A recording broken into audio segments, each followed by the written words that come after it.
I'm Tori Williams. I'm the Content and Research Manager at Nimbus 90, and I'll be moderating our next 3 sessions. So I'm delighted to introduce our next session, which is all about reframing the data value exchange. This is the first installment in our Data at the Speed of Trust series, which is a sequence of discussions focused on how to build customer trust throughout the data lifecycle. In a world of multiple consumer communication channels and omnipresent data gathering, how can organizations manage customer data in ways that are secure, transparent, and responsive? This is exactly what we'll be discussing now. So I'm delighted to introduce our panelists. We've got Karen Gallantry, who's the General Manager from mParticle, Joshua Wass, who is Performance Data Lead for the English Institute of Sport, and Helen King, who is Head of Transformation at Sage Publishing. Fantastic. So to kick us off, Karen, Joshua, and Helen, could you tell us about your data strategy at each of your organizations? And let's start with Helen. Okay, so our data strategy is fairly simple. It's all about taking the data we have, turning it into business insights so that we can make better decisions, and it's to help us fulfill our mission. And it's not a lot more complicated than that, is what we're trying to do. Underneath, it's much more detailed, but at a high level, it's just taking the data, turning it into insights so we can make better decisions. Hello. So yeah, English Institute of Sport, ours is slightly different. We have 3 pillars. So we have like what we call EIS initiatives pillar, which is basically, in a nutshell, it's economies of scale. So things that multiple sports would use, we produce once, and that goes out to the swimmings and the rowings of the world as one product. We then have a world-class program support pillar, which is slightly different again. So that's more your N=1. Every sport's slightly different, have different needs that can't be met by a common solution. So we have that, and then we have guys who will go into the sports as into secondments, or will eventually embed practitioners as part of the team. And then the last thing, we have like a learning and community one, which is obviously about upskilling and empowering our non-data people, call them the sports scientists and the physios and the coaches of the world, to upskill them in their data needs. And then on top of that, we basically then prioritize our sports basically on whether or not data is a priority for them.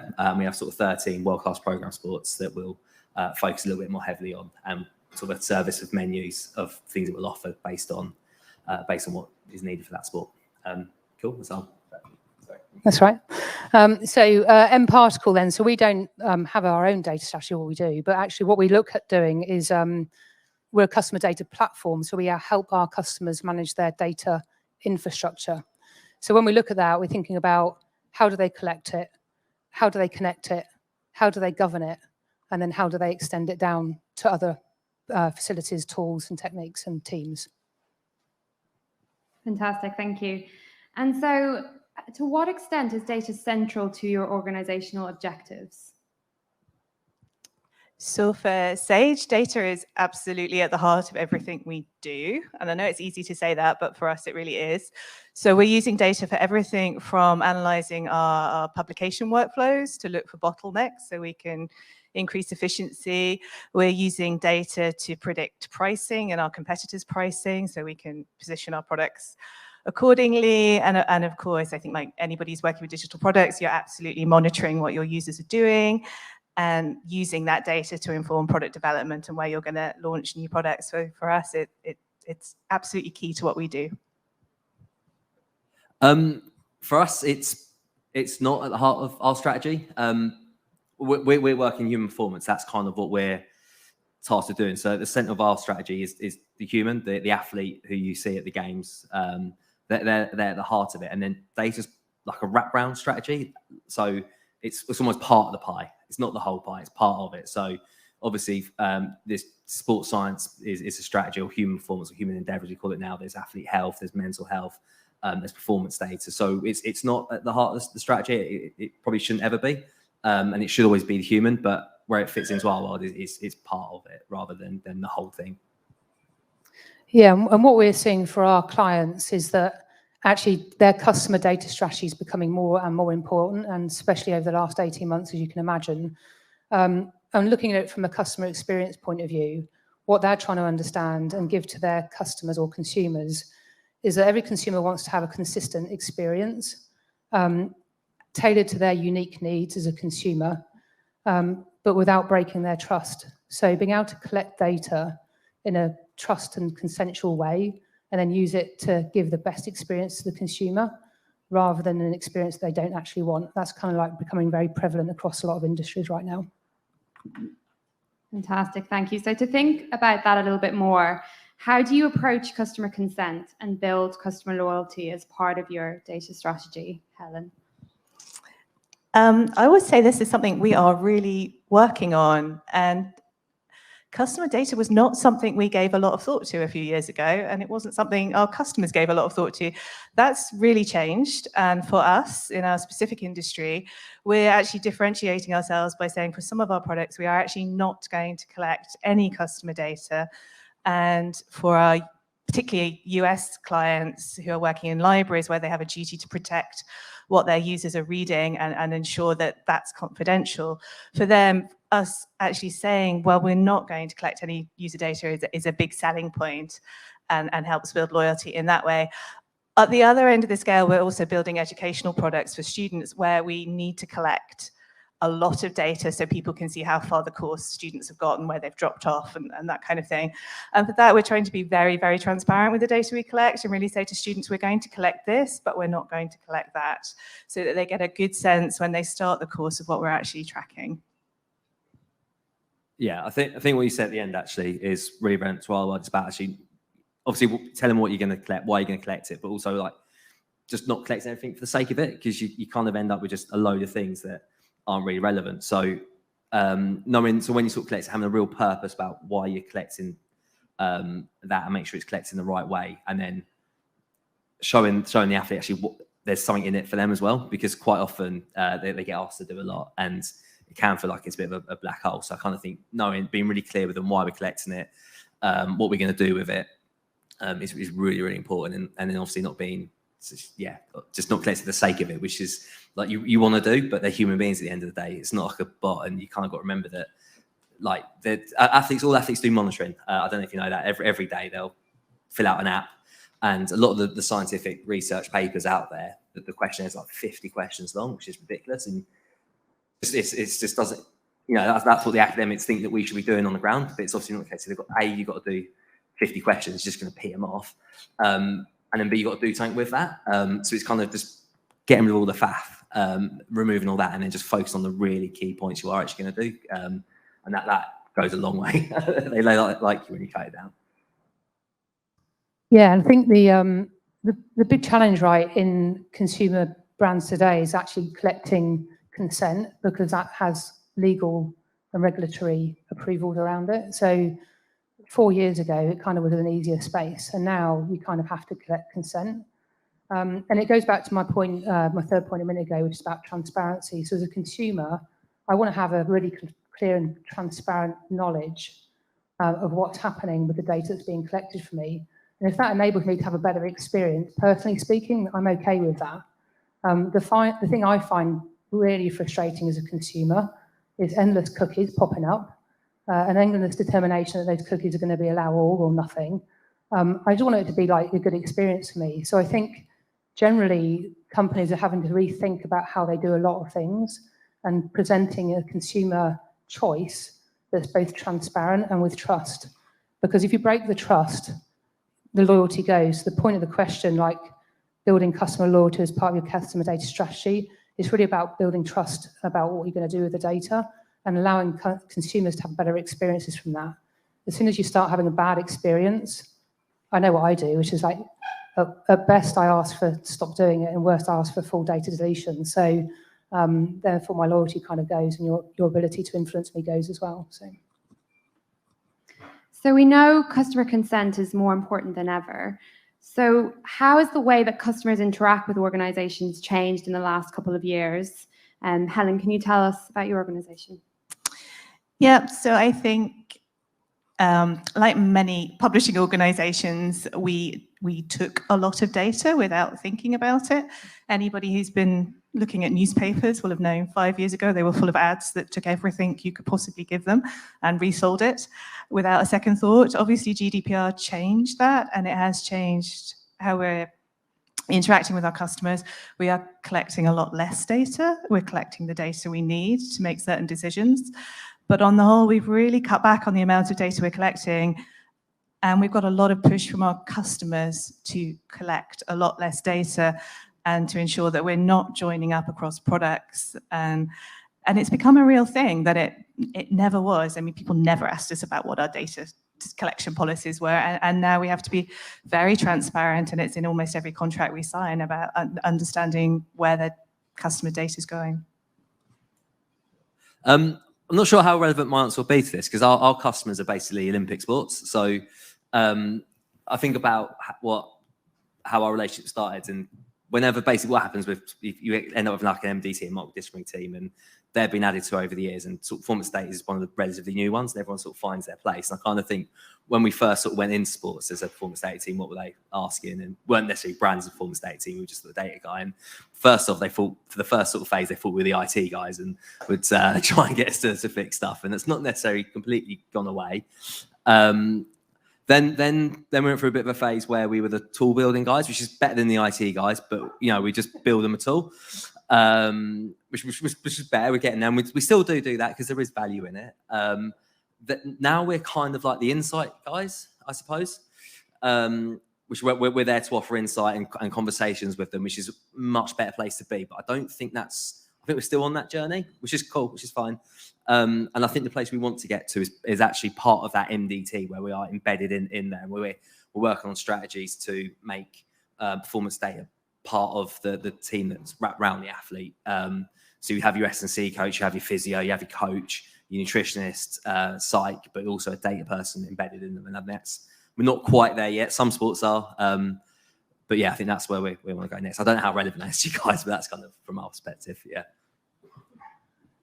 Yes, I think like the customers interact with organisations changing. I think that's one of the key things. Like if I think about, and I honestly didn't think about this until I joined mParticle, but the endpoints that we collect and see data that's relevant to brands and customers and companies today, from like online, mobile, point of sales, whether that's where you're looking to order your McDonald's kiosk, to how you're checking out through the checkout in Marks and Spencer's with your loyalty card. All those things have different endpoints of customer data within them. And so what's happening today is that data has been siloed respective to each of those endpoints. And now it wants to be collected and consumed in a single place. And so when we look at how do customers interact, they interact in many different places now. And what brands want to do is try and amalgamate that into a single view in order to then do something with it and get more intelligence. I think to your point, Helen, as well, is that people have been collecting a lot of data for a lot of years, and like they're not really sure what's the ROI on that, because it's just a lot of data, and just because you've got a lot of data doesn't mean say you've got a lot of information. So collecting it in a way that gives you governance over the data and then being able to do something with it in a legitimately consensual way is really important. Thank you. And Joshua, you collect really personal data from athletes. So I imagine you have to really kind of build trust with them to encourage them to allow you to share that kind of data. What kind of learnings do you think that you have from building trust with athletes that would be kind of applicable to the private sector and how they think about their customers and clients? Yeah, so we probably as personal as it gets, to be honest with you. We obviously collect medical records from athletes. We employ doctors and physios to look after them. So it's a legal requirement. We have to do it. We collect it centrally on a big platform, and there's an option on there to basically whether the athlete wants us to be able to report on their data. And there's a couple of different settings where they can basically say yes or no. You can use it for your analysis or you can't. Not necessarily a massive problem, that in fairness, because we've got like 30,000 injury illnesses on the system. But there are obviously certain areas where are a bit more sensitive than others. If you've got a leg injury, you're probably not that sensitive about it. Everyone probably knows because you're walking around with a cast or a bit of a limp. But Obviously, you've seen a lot about mental health. That's obviously quite a sensitive area. And yeah, so we're starting to see that some of those ones, they're not necessarily consenting in us to do that. Now, we're kind of at the start of that journey with those athletes, and we're trying to encourage them to report on it, because what we're hearing from the ground is, they're concerned about selection, for example, seeing that, which is crazy when you think about it in this day and age, but is seeing that, is my anxiety going to be seen as a performance threat, so therefore am I not going to be selected for the games, which is a genuine concern. So it's kind of sort of just trying to reframe it as and explain to the athletes what's in it for them, what the benefits, because obviously what the benefits to them, and they're human beings, and they shouldn't just give us the information because we want it. There has to be a benefit to them. So it's kind of, for us, we're not gonna collect the mental health data and then be like, right, all the guys with anxiety, we're not going to select you guys. But what we want it for, and explain to them that actually we can't measure. We're doing a lot at the moment. We're investing a lot in mental health provision, rightfully so. But we can't measure it. So we don't know what we're doing to have an impact. So hopefully what we'll see is that mental health actually goes up a little bit in terms of documented cases, because obviously we're getting more, we're allowed more access to it. But it's always been about, making sure the athlete knew what was in it for them. There's a benefit to them. It's not just about us wanting it and keeping hold of it. It's about, it's what is in for them, I think it comes down to, which is the way it should be. Really interesting. Yeah, sorry.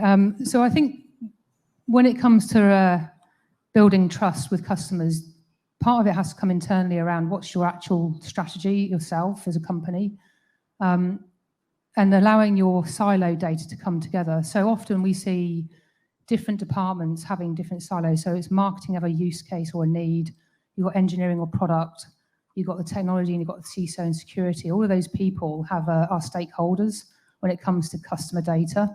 I think the most important thing to enable the customers to have a better experience and therefore gain trust is aligning the data strategy across those different siloed organizations, and aligning about how you're going to govern the data. Because if you can get a unified, optimal position of your customer, you can give them better experiences, and all your siloed parts of your own business can actually look at the data uniformly. And again, that comes to giving the customer ultimately a good experience. And in that itself should build trust. The other part of it obviously always comes down to what you do in my data, but also how you're storing it. Making sure you're doing it securely. Nobody wants to be part of a data breach and get an alert that somehow your data, which is actually private or sensitive, is in the domain. And that's probably the CISO's and CTO's biggest nightmare. So the element of security around customer data can't be ignored either. I mean, you can't take that for granted. I don't think anyone does these days, because it's a hefty fine coming everyone's way if that happens. So. And Helen, in your role, you focus on transformation. So what aspects of your current data strategy will you keep, and which aspects are you looking to transform? So I'm going to say our data strategy isn't a one-size-fits-all kind of strategy. So like lots of large organizations, we've got some departments that are really starting their data journey, and they need to work out what business questions they need answered. And then we've got groups that are at the other end of the spectrum, and they are using machine learning to predict this or to work out, some fancy thing. And they're very different groups of people, and they need different approaches. So for some groups, it's about pushing them to go a bit faster. And for some groups, it's almost saying, well, actually, you need to maybe slow down a bit, and we need to have a discussion about what you're doing and whether this is really ethical, and whether we're happy as a company, and whether our user groups are going to be happy that you are joining this data together and making these inferences. So for us, it's not really about dropping things or adding things. It's really about pushing some people a bit faster and telling some people to slow down a little bit. Can I just ask, do you have a data governance board or something like that within the company? We don't yet. So we're actually thinking about a customer company board, because some of the things we're having to decide about is, well, we need to protect ourselves and the community from fraud. So faking scientific research is a real thing, and it's an increasing problem. There are things we can do to tackle that would be very unethical, And there are other things we could do that I think the community will be more happy with. And I think for us, we've got to involve our sort of wider stakeholders in that discussion. So yes, and it'll be wider than just company-wide. Yeah, it's quite interesting though. As we get more data, I say we need to govern it differently. So yeah, everyone's been talking a little bit about data privacy and the fact that that's increasingly becoming a top priority. So how can organizations communicate transparently with their customers about the ways they collect and store data? What do you think? Karen, should we start with you on that one? Thanks. Boss. So I'm going to read out something here. So there's actually there's an article by the Boston Consulting Group called Responsible Marketing with First-Party Data, which actually is a really good resource to go and read. And that's really talking about visibility, candor, and value. So I'd actually recommend people go and have a look at that in a bit more detail. Because I think it's somewhat tough, because customers sometimes aren't bothered and don't necessarily need or want to be worried. And sometimes people are bothered and do want to be worried, depending on their own perception. So again, it comes down to choice, but also transparency. And I think that's one of the things we talked about a lot today, which is just be transparent and make it clear about how you're looking to use data. It's really easy to put nothing, like something that says nothing, or making something that's almost difficult or impossible to find. You know, I often try and look about how people come using data from stores, and I don't know why it's so difficult to find, but it always is. But like, be transparent. It's the easiest thing to do. I might be a bit useless here. We've got the opposite problem that our sports don't really care. Like, truth be told, so we have to care for them. Like I say, they send the data in, we manage it and stuff. So we kind of, if anything, it's a problem where they can be a bit too sloppy, and we have to, probably shouldn't say it's getting recorded. We have to sort of care for them, if that makes sense. So we do a lot of data governance, and we have to push back a lot themselves. But yes, it's kind of the opposite problem, I think. I think this is a really tough question, actually, because nobody wants to go to a website or a digital product and have to answer a load of questions that they understand what's happening with their data, because you just want to complete your journey and do what you want to do. For us, we're really looking at our privacy policies. We're trying to move away from sort of 4 sides of A4 in small print that you have no idea what that means, and make sure that the first couple of paragraphs are really saying, this is data we collect, this is what we do with it, this is what we don't collect, and just try and make that really straightforward, and then we can have the legalese underneath. But at least that first sort of paragraph or so is human readable. Just bottom line up front. Yeah. Keep it simple. Yeah, keep it simple. Brilliant, thank you. So we've kind of alluded to it a little bit there, but when it comes to effectively managing data to build trust, what is the biggest barrier you currently face? Sure, me to go. For internally, digital skills, digital awareness is really hard, I think. It's a publishing company. We have a lot of people that are very good with words. We don't have a lot of people that are good with numbers. So we have a sort of cultural thing we have to work on. Externally, that's harder. I don't have a good answer there. There are lots of industry-wide initiatives that we're participating in, but yeah, that's much tougher. Similar challenge, I suppose. It's the skills gap, because we're not a tech company. We're a sport performance organisation, so there is a paucity of skills in that area. So we kind of fall short. We've done quite well at collecting the data and getting it in centrally managed, but we're kind of struggling with getting it out to the sports, and that's kind of important with the trust building, because if it's kind of seen that we're the gatekeepers of data, I don't think that's a good place to be, and we're moving away from it slowly, but we'd like to move quick. We have the skills to do so. So it's kind of being seen as the gatekeeper is it's not a good place to be. So and that does impact a little bit on trust as well. But yeah. So we actually had an interesting point at lunchtime someone made, which isn't directly answering the question, but I think it's relevant, in that some organisations, like the C-suite or the real big people that need to invest in big decisions, kind of don't understand the difficulties that are faced and don't feel like they can ask the obvious questions because they're in a titled role. So It's actually how you manage that conversation upwards to influence and get the right results for the company holistically and drive that strategy. I think it's quite an interesting conversation. And again, there's definitely a shortage as well, skill shortage around data, but data governance is something that I see as a unique skill, like along with a data privacy officer, that most companies are going to need coming up, and how to structure that within the company's like organizational structure that currently like a bit more traditional is going to be quite difficult, or interesting at least. Brilliant. Okay, so now to put a bit more of a positive spin on things, what one trend in the world of data management interests you the most right now? Joshua? I don't mind going first. Oh, I'm going to go with the like plan one. So I actually think like data storage actually is really interesting, because there's a proliferation of the same data in different silos. I think at the moment it's going to be like, you know, I know we're a customer data infrastructure, so we're a middleware effectively of data, and we pipe it down to other places. So it's the same data going somewhere else to have a different output or a different event. So when you look at storage of data in and of itself, there's like a proliferation of it. And so there's got to be at some point some efficiency gains to be had. Everyone loves that efficiency gain thing, but yeah, that's a big challenge. I don't know how it's going to be solved. It'd be interesting to see how that maps out over the course of the next 2-3 years, I think. I live in like a massive bubble, by the way. Like sport is just a massive bubble, and we very rarely poke our heads out, and this is a rare opportunity to do so.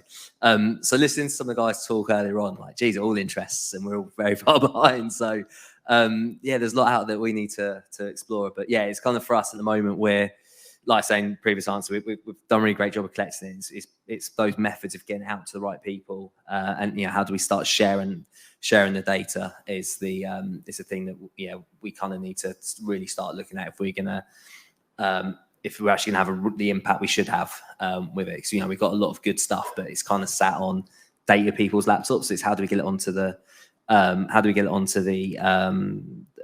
of the coaches and the physios, and then how do you wrap around that educational support, because obviously putting data in front of non-data literate people can be dangerous. For examples of that, so yeah, it's those two things. It's how do we get the data from A to B, which is to you guys is probably really obvious. To us, we're still figuring it out. And then how do you wrap around the education around it, because you don't just want to sort of let them go off, and because could be messy. But yeah, that's kind of interest for us next sort of cycle. So for us, I'm going to drop in something quite technical. It's graph analysis. So what that means for us is that we can really start looking across social media and academic networks. We're looking for trends. We're looking for influences. We are looking for new communities that are forming, so that we can use that data to go out and find authors for books, so that we have those textbooks written and they're available just as those communities are sort of really starting to grow. So for us, it's using data to spot trends and using much bigger data sets than we've ever done before. At the moment, that's all done by gut feel. We rely on editors and experts in the field to tell us they think it's this, and they're pretty good, but maybe less than 50% of the time do they get it right. So it's good, but we think there's scope for some improvement there. So that's. Are you looking, just out of interest, you're looking at like things like social media, Twitter, and that sort of stuff to get different types of correlation of data? Yeah, so it's definitely social media, a little bit of LinkedIn, and then there are some academic networks. There's some really big sort of things like ResearchGate, which have got sort of 10 million researchers plugged in, and we want to look at those conversations. So it's like, so you're saying you hit 50% of science, 50% of textbooks just no one cares about. Is that? Wouldn't put it quite that way. So 50-50. Some sell better than others. Should we put it that way? Okay, sorry. Fantastic. So we've got a big one then to finish off. So in a world of multiple customer communication channels and omnipresent data gathering, how can organizations manage customer data in ways that are secure, transparent, and responsive? What are the elements to consider with this? So closing thoughts, Karen, should we start with you? Can you ask the question again? Yeah, it's a wordy one. So thinking about kind of omnipresent data gathering, how can organizations manage customer data in ways that are secure, transparent, and responsive? Yes, when I think about this from a brand's perspective, I think about how am I going to collect the data, and how am I going to unify it, and then kind of like, how do I make sure that's done consensually, and then what am I going to do with it? And it's like, break it down to really simple things, and then the what am I going to do with it thing kind of persists into different parts of an organization. And then when I think about security of all that data, that's like holistic across the collection endpoints into the actual infrastructure itself, and then also down to the what am I going to do with it part. Because you have to make sure you're protecting that data at all times. So yeah, it's a wordy question with a not a very wordy answer, I think. There's probably a lecture in there. Good to keep it simple. Yeah. I probably don't have the expertise to answer that question, to be honest with you. I think I'll take a pass on that one. Yeah, I think same here. I was going to say get someone who knows their stuff to help, to be honest, because that is a real challenge and it's a skill set. And yeah, I think those of us that are involved with using data and helping other people use it don't necessarily have the skills to help with how to keep it knowing securely. when to delegate is a wonderful tool that we should all use. Yeah, I mean, I think like mostly around this is around risk and risk mitigation, to understand the risk of collection, and then like making sure you've got consent to do what you want to do with the data. As a data controller, which most brands are, you know, mParticle is a data processor, so we understand our obligation under GDPR and increasingly other legal and privacy-related legislation. You kind of need to understand what your obligation is as a data controller, particularly when it comes to consumer data. So like mitigating that risk, and it isn't all about the security of the infrastructure, it's around like understanding where the risks are against the legislation. So we have a data privacy officer. Most companies these days have got that in-house or out-house, like outsourced, because it is just as an advisory position, it's really important, I think. Fantastic, thank you. So I want to go to the audience now. Does anyone in the audience either have a comment or straight away, one at the front? I'll just get you the mic. Sorry, hi. So it's been really interesting to hear what all three of you have had to say. My name is Kate. I sit in the financial services space, which is obviously highly regulated. Just at the end there, all three of you talked about not only delegation, but specifically risk. Helen, from your perspective, the thing that I heard a lot was risk from a data collection from the company perspective. It would be really interesting to hear your understanding of your stance as a companies, in terms of risk to the customer, where either the data you're collecting is or have collected is now out of date, and how they would go about either editing that data to make sure it's correct or editing to update it. And also in terms of that one-time GDPR, yes, I approve you to use my data, or no, I don't. But how do you then communicate the different ways in which you'll be using that data? Because how you may wish to store or collect or use it today may absolutely not be how you wish to store, use it, collect it in 3 months, 6 months, 12 months time down the line. So it'd be really interesting to understand your perspective from a customer risk perspective there. I'd say so it's quite easy for us because we're governed by medical governance as well, which means we just delete it after 7 years. So we can't really hold medical records for that long.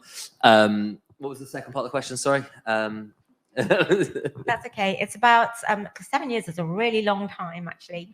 How does someone go about updating or refreshing? If the data that's been collected is fundamentally incorrect, how would they then either not so much from a right to be forgotten, which Helen mentioned earlier, but from the updating or refreshing the data that you hold retrospectively?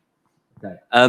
Yeah, we might not have. Yeah, because we don't really make profit out of our data. So, I was just literally, we have like an athlete privacy notice that every athlete signs, and then we're actually in the process of updating it because there's some really odd things in there. But ours basically says that we can use your data for research purposes. So, as long as it's unidentifiable, which to get something published scientifically has to be anyway. So ours are kind of might be a bit loose compared to everyone else's, but where we're not making money out of it, I suppose it can be. But, yeah. So you, just to qualify, are you thinking about a situation where the banking regulation changes something and you have to re-get consent, or is it from?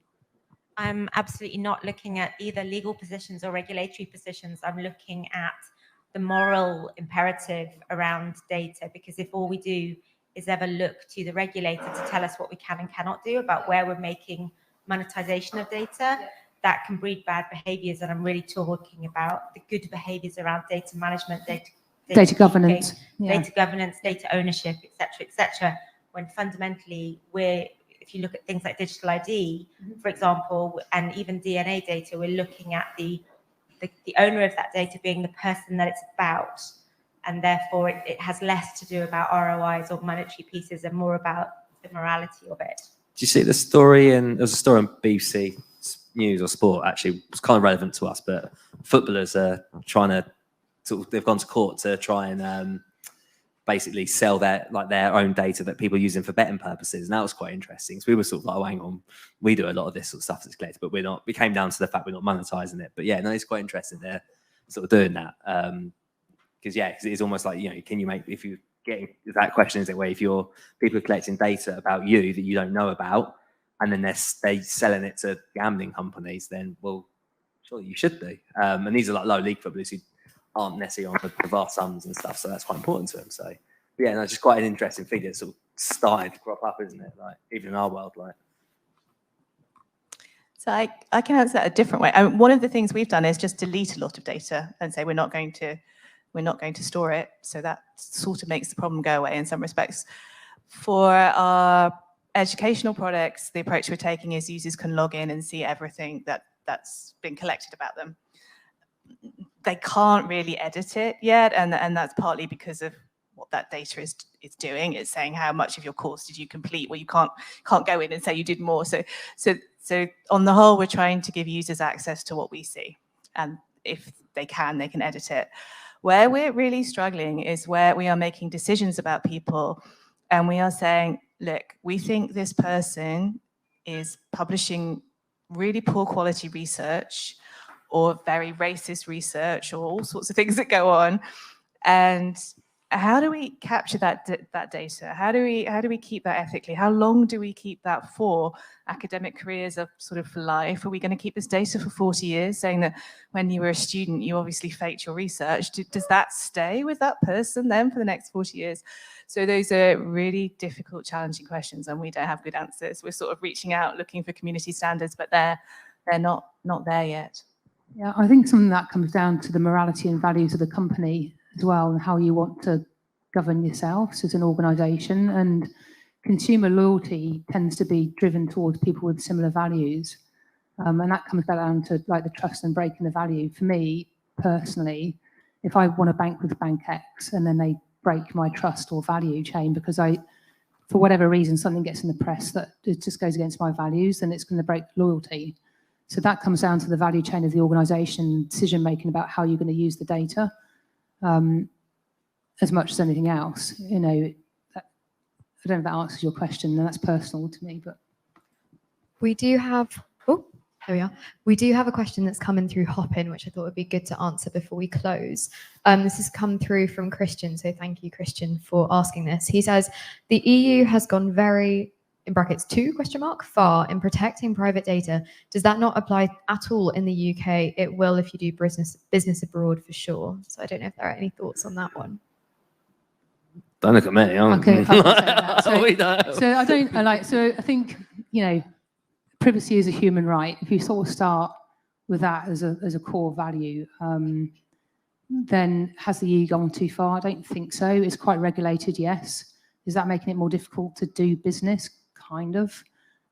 Is the UK going to break away from that legislation in terms of GDPR? Maybe.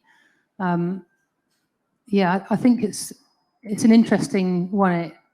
I honestly think privacy is a human right. If you think about that as a stance, then we've all got our right to privacy.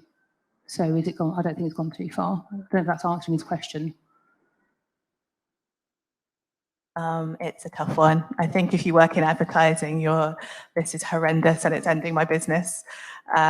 We definitely have some people on that side of our company. If you're involved in marketing, yeah, it's really tough. You can't do all these things you were able to do. We're an international company working across multiple countries. We tend to go with the toughest legislation and just go with that. It's easier. It's too hard to have different rules, different countries. Okay, thank you for those fascinating insights. We are unfortunately out of time, so I will end by saying another big thank you. Yes, thank you very much.